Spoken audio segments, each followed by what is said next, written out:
This is K.M. Weiland, and you are listening to the Helping Writers Become Authors podcast. I hope you enjoyed this week's episode, The Two Halves of the Inciting Event. Stories are made of scenes. By one of their simplest definitions, scenes are transitions. They signify a change of some sort, an arc. They start in one place, whether a physical place or an abstract place, and they end in another. This is how we determine whether something happens in a scene and whether it moves the plot. Therefore, by definition, we can see how scenes may be viewed as essentially a whole of two halves.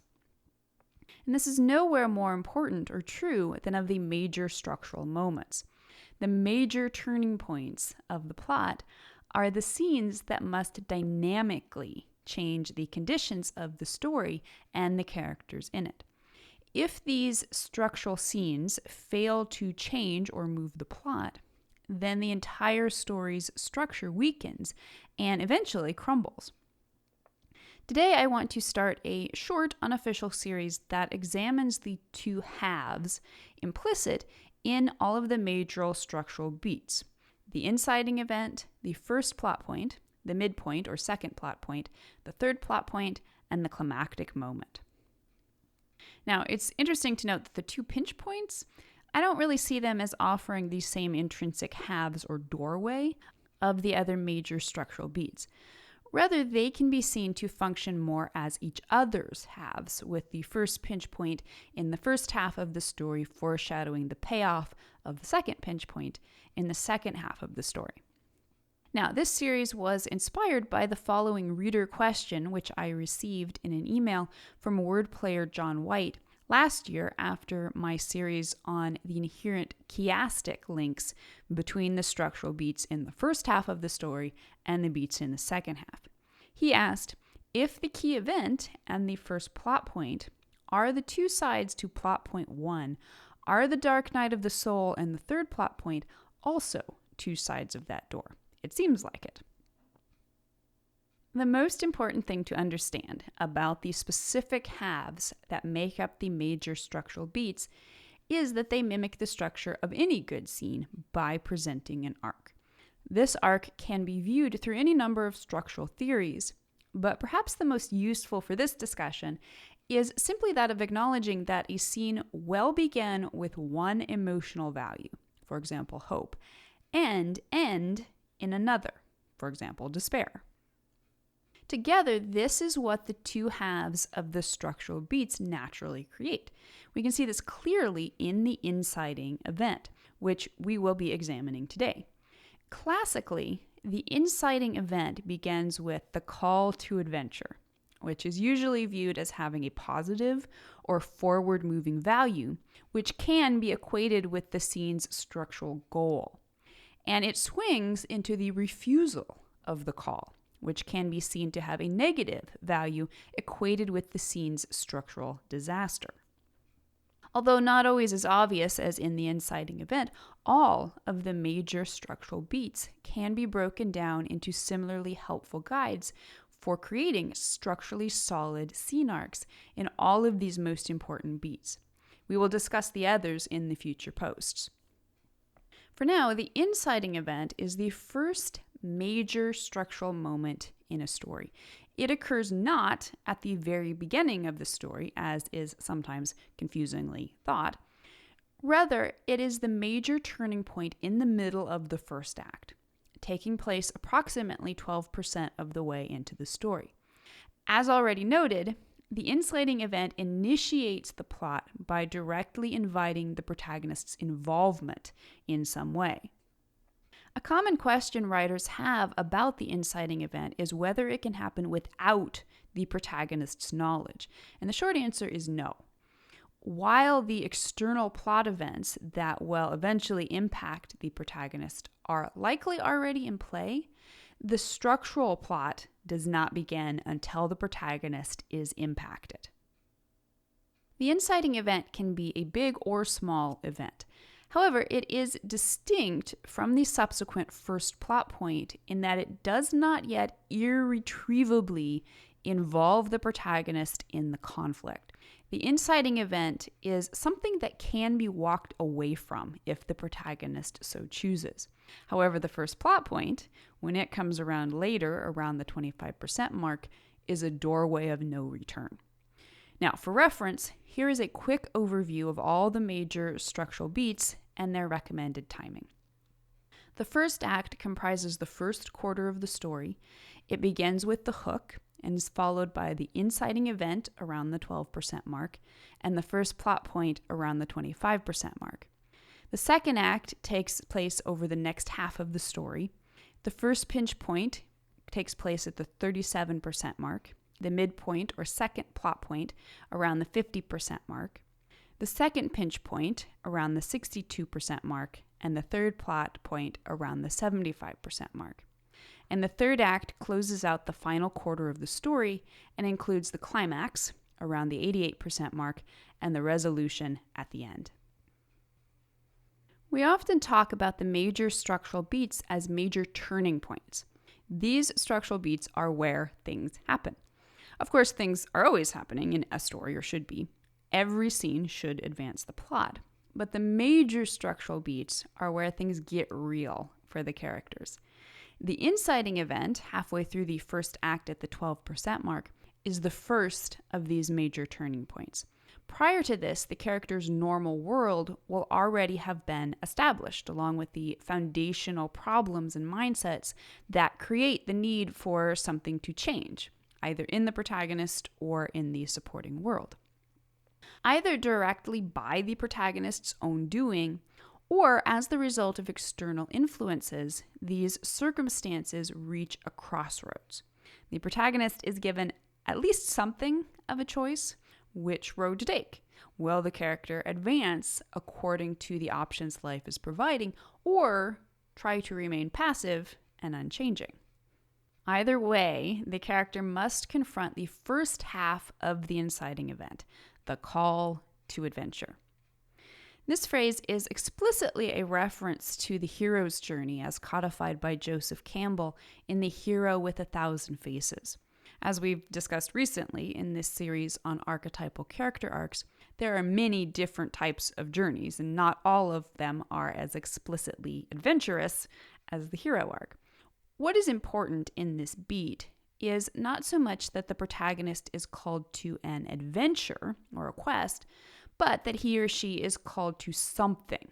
For example, an initiation, a battle, a pilgrimage, etc. Regardless the type of story, I still like the well-used term of call to adventure to evoke this important aspect of the inciting event. In many ways, the entire first half of the story is the something that happens to the protagonist. But it is not something to which the protagonist is in any way passive. One way or another, what is being offered in the call to adventure is a choice. The protagonist must choose whether or not to accept the challenge and answer the call. The call to adventure can arrive in many ways. It could be something positive, an opportunity the protagonist was hoping for, such as a new job or a college application acceptance. Often in a romance, the inciting event is where the two love interests meet for the first time. In this instance, the call isn't likely to be an explicit challenge, such as go forth and date this person, although of course it can be, but rather it is simply the dawning of an opportunity. An interesting and attractive person enters the protagonist's life. Even if the two don't immediately like each other, there are sparks. Something has changed in the scene, in the story, and in the protagonist. In truth, people encounter potential calls to adventure all the time in real life. You very likely walked past one in the last 5 minutes. The reason we choose to tell stories only about certain calls is that they are A, dramatic and potentially life-changing, versus a call to, say, go to Chipotle for lunch, and B, they are accepted. After all, if the protagonist doesn't accept the call, there can be no adventure. But that acceptance can't happen right away, not fully anyway. That's too easy for everyone, you, the readers, and certainly the character. An immediate acceptance is also likely to be boring. If accepting the call is as easy as that, then you're probably looking at an inciting event that really isn't going to change the protagonist's life that much, such as Chipotle. The major structural beats are major for the very reason that they demand hard decisions from characters. The plot changes that occur here are hard-won, dramatic, and often difficult in some way. And that is why any semi-smart protagonist needs to first experience some version of the inciting event's second half, the refusal of the call. The refusal represents the importance found in all the second halves of the major structural beats. Put simply, it completes the scene arc by reversing the emotional and/or value polarity. Your protagonist's thought process may go like this. A call to adventure sounds great. Where do we sign up? But, whoa, wait a minute. I thought we were talking about a fun trip to meet exotic new friends and maybe fall in love along the way. Nobody said anything about having to battle orcs and evil wizards to get to a horrible volcano in the worst place in the world. On second thought, I refuse. For reasons both emotional and logical, it is important that the call not be immediately accepted. After all, any good scene needs conflict. If there are no obstacles to the character accepting the call, then the plot itself isn't likely to be very interesting. And so the call, which we all want the protagonist to accept, must be met with legitimate resistance. Usually, this resistance/refusal will originate with the protagonist. He or she will have to be convinced to accept the call. Usually, it is not until the irrevocable events of the first plot point, be they positive or negative, that the protagonist realizes the call must be accepted. However, it is totally possible for the refusal to be represented by a character other than the protagonist. In some stories, it makes the most sense for the protagonist to be an immediate yes to the call. Perhaps the protagonist even initiated the call, for example, applied for a new job. In this case, the pacing and emotional flow of the story still requires some sort of refusal to cap off the inciting events arc and provide the necessary conflict for the remainder of the first act prior to the first plot point. If your protagonist is not going to be the one to initially reject the call to adventure, then the refusal can be offered by a supporting character. This could be someone who adamantly does not want the protagonist to go on the adventure, or it could merely be someone who acts as the voice of reason in telling the protagonist all the reasons the adventure is a bad idea. Depending on the plot setup, it is possible this resisting character could be the antagonist or a representative of the antagonistic force, who, for obvious reasons, doesn't want the protagonist getting in the way. But because the conflict between the protagonist and the antagonist hasn't fully kicked off, that happens with the first plot point and its doorway into the adventure world of the second act. At this point, the antagonist will probably not directly oppose the protagonist. For example, if the antagonist will later on use violence to try to stop the protagonist, for now, the antagonist might only try to persuade the protagonist not to move forward. It's also unlikely that the antagonist will fully voice opposition to the protagonist at this point. The full antagonism will be revealed later after the protagonist has already irrevocably stepped through the door of no return into the conflict of the second act. The refusal of the call is just as important as the call itself because it sets up the second half of the first act. Without the refusal, there would be little reason not to immediately skip ahead to the first plot point, in which the protagonist's acceptance of the call becomes a reality and requires action. Indeed, some writers might ask, why not just skip to the first plot point anyway then? Why do we need the inciting event at all? The answer is primarily one of realism and pacing. Stories should unfold in a realistic manner in which great risks are not undertaken without appropriate caution and preparation. Even if the first plot point presents an event that seems entirely out of the protagonist's control or choice, for example, getting sent to a prison camp, the call provides the setup for the character's personal challenges, choices, and journeys. Although the inciting event is absolutely intrinsic in creating the external conflict, it is in many ways an interior beat in which the protagonist's personal motivations, stakes, and arc will be set up. As such, it needs time to be properly set up.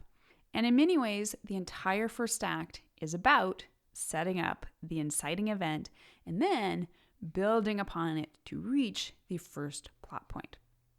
So stay tuned. Next week, we will take a look at the two halves of the doorway of no return, the key event and the first plot point.